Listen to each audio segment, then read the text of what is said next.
There are good leaders and there are bad leaders.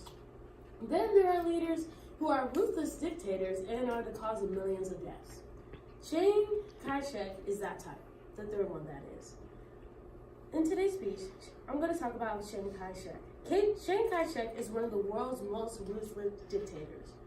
And this is true because according to Britannica.com, Chiang Kai-shek would use violence and torture to control the population. However, before we can learn how ruthless he was, we first have to learn about his early life and how he first rose to power. So what was the early life of Chiang Kai-shek?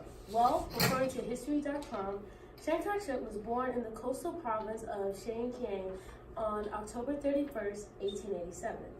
Soon after his father died, Chiang ran away from home and joined the Provincial Army.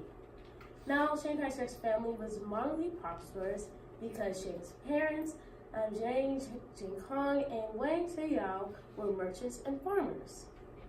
And since, as I mentioned before, he joined the Provincial Army, that's when he first introduced the military lifestyle in his political career, which gives you to my next point about how did Chiang Kai-shek rise to power. Well, first, Chiang Kai-shek joined the Chinese National Party in 1918. Then, in 1924, Chiang Kai-shek founded a military academy and began to build up a national army. Then, in 1925, Sun Yat-sen, who was the leader of the National Party, died, and then Chiang succeeded as the party leader. In 1927, he proceeded to eradicate the communists within the national parties by a brutal coup. And then lastly, in 1928, he made himself the head of government after he successfully took down local landlords. Now, as I mentioned, the rise to the power is now his life as a dictator. Well, first you have to know what type of political leader he was. Well, first he was an anti-communist leader, and he actually did not take the title of dictator. He was called president instead.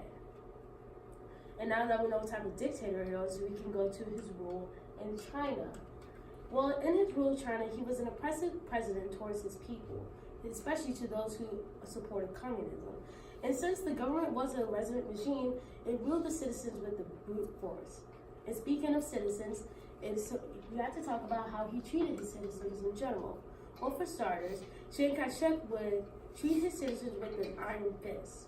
And according to the New York Times, there was even evidence that he was sadistic towards his citizens.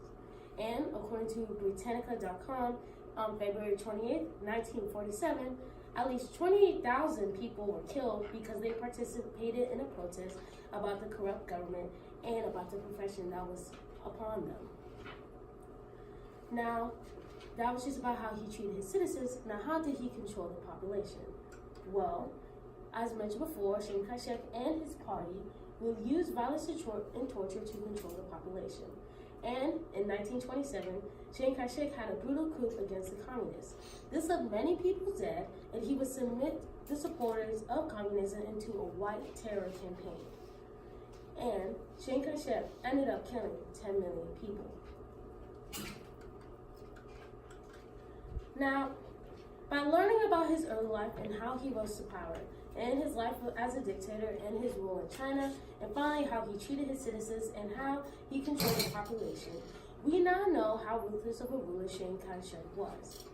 As I mentioned before, Chiang Kai-shek was one of the world's most ruthless dictators. In this course of the speech, you have learned about one of the world's deadliest dictators.